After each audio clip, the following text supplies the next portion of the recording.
Hello good morning friend, welcome to concept maker. दोस्तों आज फिर से एक नई वीडियो के साथ आए हैं। दोस्तों आज जॉब रिगार्डिंग ये वीडियो है।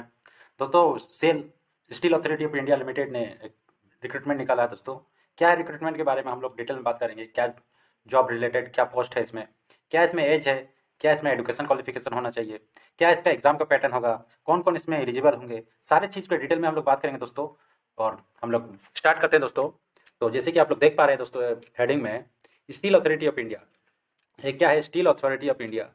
जैसे कि आप लोग देख पा रहे हो, स्टील अथॉरिटी ऑफ इंडिया।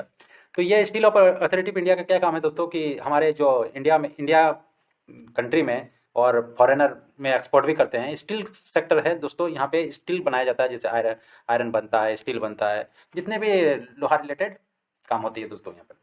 तो क्या है पोस्ट, देखते हैं, आगे देखते हैं। तो यहाँ पे पोस्ट क्या है दोस्तों?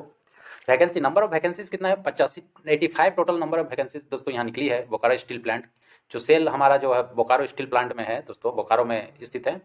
तो उसमें आपका 85 नंबर ऑफ पोस्ट है दोस्तों, 85, जिसमें से यू आर मतलब जनरल। जनरल में आपका 35 सीट है, एससी में 10, एसटी में 22, ओबीसी में 10।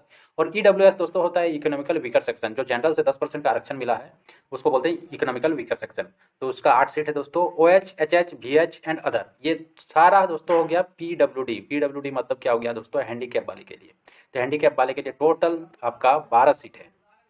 ओके, आगे देखते हैं क्या है इस रिक्रूटमेंट में। यूआर आपका जो उसी को डिफाइन किया गया, इसमें कुछ है नहीं दोस्तों। यहाँ जो आप देख पा रहे हैं यूआर क्या है, एससी क्या है, एसटी क्या है, तो इसको डिफाइन किया गया। आगे देखते हैं दोस्तों क्या है इसका।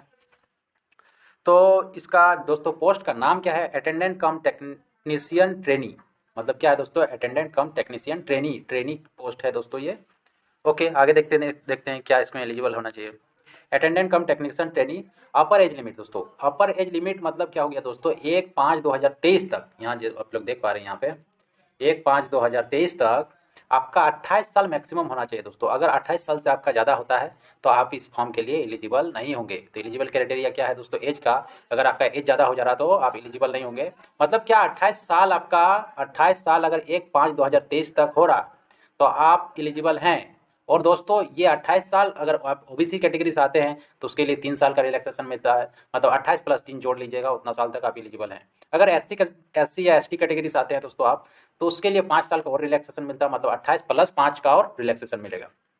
ओके, इसमें दोस्तों इस पोस्ट को अप्लाई करने के लिए सबसे महत्वपूर्ण चीज़ है कि आपका एजुकेशन क्वालिफिकेशन क्या होना चाहिए। तो एजुकेशन क्वालिफिकेशन क्या होना चाहिए? Matriculation and completed of apprenticeship trainee of minimum 1 year duration in designation trade from the inter grade steel plant and national apprenticeship certificate NAC issued by the national council of vocal trainee. Okay दोस्तों, इस post के लिए क्या होना चाहिए? Matriculation मतलब आपका 10th होना चाहिए। उसके साथ ही आपका दोस्तों अप्रेंटिसशिप होना चाहिए।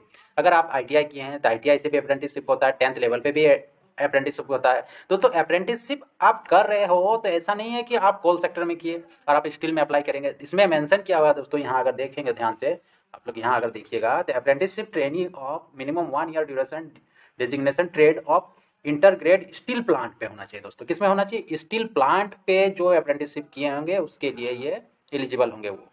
ओके, आगे देखते हैं क्या है। आगे क्या है देखते हैं दोस्तों। आगे क्या है? एज रिलैक्सेशन के जो हम लोग बात किए थे दोस्तों, upper age limit is relaxation by 5 year for the SC and ST candidate, जो हम लोग पहले बात कर लिए दोस्तों। SC ST के लिए कितना है? 5 साल का रिलैक्सेशन है जो यहाँ देख पा रहे हैं। और 3 year for the candidate who are OBC और नॉन क्रिमिलियर। नॉन क्रिमिलियर पे दोस्तों OBC अगर रहता है तो उसका 3 साल का एज रिलैक्सेशन रहता है। और ex serviceman not less than 6 month conclusion service in the allowance post. ये तो कुछ है नहीं दोस्तों। आगे देखते हैं मेडिकल स्टैंडर्ड। देखो दोस्तों, स्टील प्लांट में काम करने के लिए ऐसा नहीं है कि सबको रख लिया जाएगा दोस्तों। वहाँ पे मेडिकल कुछ आपको फिट होना चाहिए दोस्तों। आपका हाइट देखा जाएगा, चेस्ट देखा जाएगा, वेट स्टैंडर्ड मेंटेन होना चाहिए दोस्तों। ऐसा नहीं कि रख लिया दोस्तों वो काम कर नहीं पाएगा। इसलिए इसके लिए फिजिकली स्टैंडर्ड कुछ आपका डाटा है, उस पर आप अगर अकॉर्डिंगली आप होते हैं तो उसमें आप एलिजिबल होंगे। तो क्या है फिजिकल स्टैंडर्ड? तो देखते हैं फिजिकली क्या क्या चाहिए दोस्तों इसके लिए। तो यहाँ देखिए दोस्तों फिजिकल स्टैंडर्ड। तो फिजिकल स्टैंडर्ड में क्या क्या चाहिए? तो पैरामीटर मतलब दोस्तों हाइट, वेट और चेस्ट का मेजरमेंट। तो आपका हाइट कितना होना चाहिए? अगर आप मेल कैंडिडेट है तो आपका हाइट 155 सेंटीमीटर होना चाहिए दोस्तों। अगर आप फीमेल कैंडिडेट हैं तो 143 सेंटीमीटर होना चाहिए, 143 सेंटीमीटर्स। ओके, वेट का बात करते हैं दोस्तों। वेट अगर आप मेल हैं तो 45 केजी होना चाहिए। अगर 45 से आप कम हैं तो इसमें आप डिस्क्वालीफाई हो जाइएगा दोस्तों, फिर आपको फॉर्म भरने का कोई मतलब नहीं रहा। ओके, फीमेल रहा तो 35 केजी मिनिमम रहना ही चाहिए दोस्तों उसका। ओके, चेस्ट का क्या मेजरमेंट होना चाहिए? चेस्ट का 75 सेंटीमीटर एंड 79 सेंटीमीटर एक्सपेंशन, मतलब 75 सेंटीमीटर दोस्तों जो छाती बिना फुलाए अगर आपका मेजर किया जाएगा तो 75 सेंटीमीटर रहना चाहिए दोस्तों, और अगर आप छाती को फुला के अगर चेक किया जाएगा तो 79 मिनिमम रहना ही चाहिए, तब आप इसमें एलिजिबल होंगे। और गर्ल्स के लिए क्या है दोस्तों 70 सेंटीमीटर एंड 73 सेंटीमीटर। ओके, आगे विजुअल स्टैंडर्ड देखा जाता है दोस्तों। विजुअल स्टैंडर्ड का क्या मतलब होता है? विजुअल स्टैंडर्ड का मतलब क्या है कि आप देख पा रहे हैं कि नहीं सही से, तो विजुअल स्टैंडर्ड क्या होता है उस पर भी हम लोग देखते हैं। तो विजुअल स्टैंडर्ड इसमें क्या मांगा गया दोस्तों? Distance vision. डिस्टेंस विजन मतलब क्या होना चाहिए दोस्तों? आपको दूर का चीज़ का दिखाई देना चाहिए, मतलब आपका जो अच्छा स्वस्थ इंसान माना जाएगा, स्वस्थ आँख माना जाएगा 6/12, 6/12 both eyes without glasses after age of 35 1 step duration both eyes 1 step reduction both eyes with without glasses. दोस्तों क्या होना चाहिए दोस्तों? आपका आंख का जो रोशनी होना चाहिए 6/12 होना चाहिए दोस्तों। आपका डिस्टेंस विजन चेक किया जाएगा, उसमें आपका 6/12 अगर आपका है तो आप एलिजिबल रहेंगे। और इसमें क्या होना चाहिए दोस्तों? ऐसा नहीं कि 6/12 का हम साइड नियरेस्ट और फार वाला देख पा रहे हैं दोस्तों चश्मा के माध्यम से, तो वो उसमें आप एलिजिबल नहीं होना होगे दोस्तों, उसमें डिस्क्वालीफाई हो जाएंगे। तो विदाउट चश्मा का आपका होना चाहिए। ओके, नियरेस्ट विजन क्या होना चाहिए? नियरेस्ट विजन J1 और N6 बोथ आइज। दोस्तों इसके लिए आपका 4+4 डायोप्टर रहना चाहिए, नॉट एक्सिड। अगर आपका नियरेस्ट विजन मतलब सामने का दोस्तों देखने के लिए अगर 4 डायोप्टर से ज़्यादा आपका ग्लास अगर लग गया दोस्तों चश्मा का, तो आप इसमें एलिजिबल नहीं हो गया। Okay, colour vision. Colour vision में क्या होता है दोस्तों? आपका ग्रीन और रेड में अंतर नहीं कर पाते हैं दोस्तों कई लोग। तो कलर विजन ये जेनेटिक डिजीजेस है दोस्तों, इसके लिए आप खुद से भी चेक कर सकते हैं। आप गूगल में टाइप कीजिएगा दोस्तों, कलर विजन का चार्ट आ जाएगा दोस्तों, उसमें आप देख के अपना खुद ही चेक कर पाइएगा कि आपका आँख कैसा है, सही है कि नहीं है। ओके, बाइकोनल विजन एसेंशियल, मतलब दोनों दोस्तों आपका विजन अच्छा होना चाहिए। ओके ओके, आगे देखते हैं क्या है। आगे क्या है आपका? Trainee probation. दोस्तों ट्रेनी प्रोबेशन में क्या होगा, क्या आपको मिलेगा? तो जब आप दोस्तों ट्रेनी रहिएगा, ओके, अटेंडेंट कम टेक्नीशियन ट्रेनी, जब ट्रेनी रहिएगा तो कैंडिडेट के ट्रेनी का पीरियड में आपका कैसे कंसिडर किया जाएगा, तो उसमें बात करते हैं।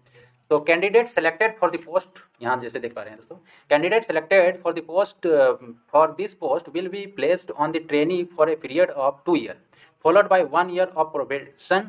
On successful completion of the training period, they shall be regularized in the initial grade at the minimum basic pay of their respective grades. मतलब दोस्तों आपको 1 साल 2 साल का आपका ट्रेनिंग रहेगा, मतलब ट्रेनिंग पीरियड में आप रहिएगा।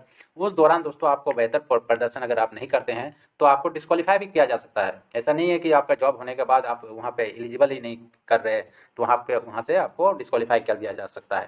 तो इसीलिए जनरली नहीं होता दोस्तों, आप अगर हो जाता है तो जनरली 99% सिलेक्टेड हो जाता है दोस्तों। उसके बाद दोस्तों 2 साल के बाद आपको जनरल आपका रिस्पेक्टिव इस पोस्ट का जितना ग्रेड पे है उस हिसाब से आपको पैसा मिलेगा और आप रेगुलर इस संस्थान के साथ जुड़ जाइएगा दोस्तों। ओके, आगे देखते हैं क्या है। आगे सिलेक्शन प्रोसेस। सिलेक्शन प्रोसेस क्या रहेगा दोस्तों, कैसे आप सिलेक्टेड होंगे?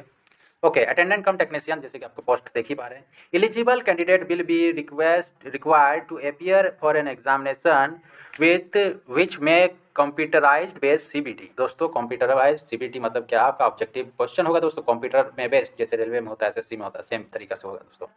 उसका सारा प्रोसेस दोस्तों सेम रहेगा। एडमिट कार्ड उसी तरह आएगा दोस्तों। Short listed of the basis of their performance of online. दोस्तों आप अगर जो ऑनलाइन एग्जाम दीजिएगा उसके हिसाब से दोस्तों आपका सिलेक्टेड किया जाएगा, उसके हिसाब से आपका इंटरव्यू या जो आपका फिजिकल वगैरह आपका चेक किया जाएगा। ओके ओके, आगे देखते हैं इंपॉर्टेंट चीज। EWS will be determined based on 50% of square. दोस्तों अगर EWS से कोई बंदा आता है तो उसको 50% मार्क्स लाना अनिवार्य है। ऐसा नहीं कि दोस्तों आपने EWS का कैंडिडेट कम गया है और आपका जॉब हो गया दोस्तों, ऐसा नहीं 30 नंबर पे ही हो गया, ऐसा नहीं होगा दोस्तों। 50% आपको लाना ही पड़ेगा minimum. Okay, SC ST OBC PWD candidate for the minimum qualification marks will be 40%। मतलब EWS SC ST तो OBC अगर रहेंगे तो आपको 40% मार्क्स लाना ही है, मतलब 40% से अबव भी आपका कटअप जाएगा दोस्तों। अगर 100 नंबर का एग्जाम होता दोस्तों तो 40 मार्क्स आपको लाना ही पड़ेगा। मतलब क्या, अगर कैंडिडेट नहीं आए दोस्तों तो ऐसा नहीं होगा 40% से अगर नीचे जो आदमी रहेगा दोस्तों वो ऐसे ही डिस्क्वालीफाई हो जाएगा मार्क्स पे। ओके, उसके बाद स्किल टेस्ट, ट्रेड टेस्ट, जिसमें आपको 1:3 पे बुलाया जाएगा। मतलब क्या दोस्तों, एक पोस्ट पे 3 आदमी बुलाया जाएगा। जो यहाँ देख पा रहे हैं दोस्तों, एक पोस्ट पे आपका, जैसे कि आप देख पा रहे हैं दोस्तों, एक पोस्ट पे आपका 3 आदमी बुलाया जाएगा। यहाँ पे देख पा रहे हैं 1:3 ratio, 1:3 category wise in order of merit. तो दोस्तों जो प्रोसेस होता है नॉर्मली, एक पोस्ट पे 3 को बुलाया जाता है, 2 को छाड़ दिया जाता है बाद में दोस्तों।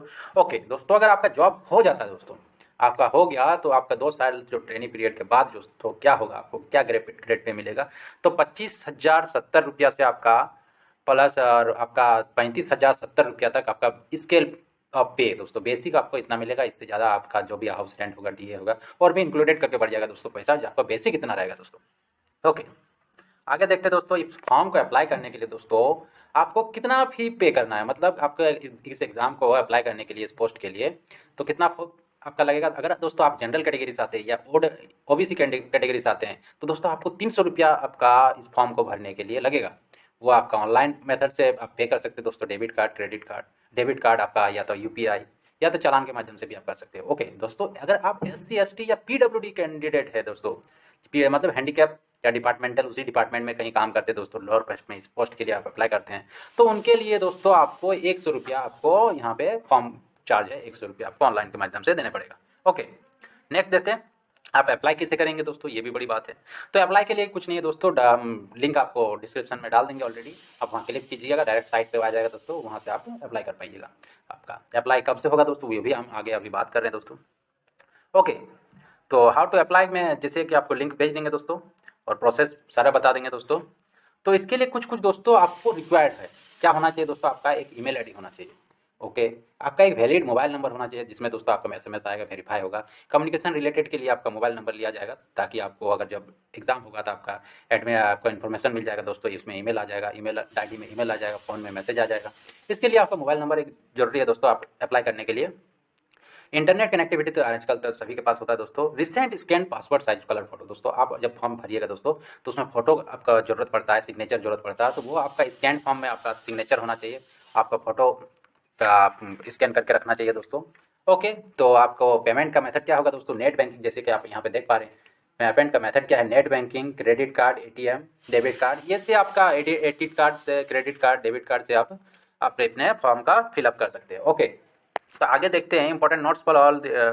ये तो दोस्तों आपका जो फी वंस पेड विल बी, ये आपका इंपॉर्टेंट ये है कि दोस्तों अगर आप इस फॉर्म के लिए आप चार्ज कटवा लिए, 300 रुपया कटवा लिए, 100 रुपया कटवा लिए दोस्तों, तो ये नॉन रिफंडेबल होगा, आपको वापस नहीं मिलेगा दोस्तों। इसीलिए आप सब को जान लेना ही जरूरी है दोस्तों, किसमें अगर आप एलिजिबल हैं तभी इसमें अप्लाई करें। ऐसा नहीं कि अप्लाई कर दिया दोस्तों और आप एलिजिबल ही नहीं है तो फिर कोई फायदा नहीं होगा इस दोस्तों इस पोस्ट का। ओके, तो आगे देखते हैं इंपॉर्टेंट और क्या है दोस्तों। ये जो एग्जाम जो दोस्तों होगा, एग्जाम का क्या है फंडा, एग्जाम का दोस्तों 90 मिनट का एग्जाम होगा। उसमें क्या क्या आएगा दोस्तों, जनरल नॉलेज, जनरल नॉलेज में आपका सारा आ गया दोस्तों, जनरल साइंस हो गया, जनरल जीके जीएस हो गया, हिस्ट्री हो गया, ज्योग्राफी हो गया, ये सारे दोस्तों इसमें आएगी दोस्तों। इसको आपको पढ़ना है। लॉजिकल रीजनिंग आएगा, क्वांटिटेटिव एप्टीट्यूड आएगा, to provide the information, hard copy along the admit card. दोस्तों आपको जब एग्जाम देने जाना है तो आपका हार्ड कॉपी एडमिट कार्ड का रहना चाहिए। ओके ओके, जनरल, और ये तो आपका एग्जाम का पैटर्न पता चल गया दोस्तों। इसमें क्या है दोस्तों, आपका नेगेटिव मार्क्स रहेगा, अगर दोस्तों 4 क्वेश्चन अगर गलत करते हैं तो 1 नंबर आपका कट जाएगा। ओके, और दोस्तों बाकी cutoff will be applied in 2 stage. Okay दोस्तों, कटअप जो मेरिट बनेगा दोस्तों 2 स्टेप पे बनेगा। ओके, आगे देखते हैं दोस्तों। ओके, तो स्टार्टिंग डेट दोस्तों कब से आप फॉर्म भर सकते हैं, तो 4/11/2023 से आप लोग यहाँ पे देख पा रहे हैं दोस्तों, 4/11/2023, तो 4/11/2023 से आप फॉर्म को अप्लाई कर सकते हैं। और कब तक अप्लाई कर पाइएगा दोस्तों, 25/11/2023 तक आप अप्लाई कर पाइएगा। तो इसी बीच में दोस्तों आप अप्लाई कर दीजिए, ताकि आप अगर एलिजिबल हैं तो इस वीडियो को पूरा देखिए दोस्तों, आप एलिजिबल हैं तो इसमें अप्लाई कर सकते हैं। अप्लाई करने के लिए दोस्तों लिंक हम डिस्क्रिप्शन में डाल देंगे दोस्तों, और इसी तरह दोस्तों और भी अगर जॉब रिलेटेड वीडियो रहेगा तो हम जरूर वीडियो में डालेंगे। इसके लिए आप चैनल पे बने रहें दोस्तों, चैनल को सब्सक्राइब करेंगे, लाइक करेंगे और शेयर करेंगे। थैंक यू दोस्तों।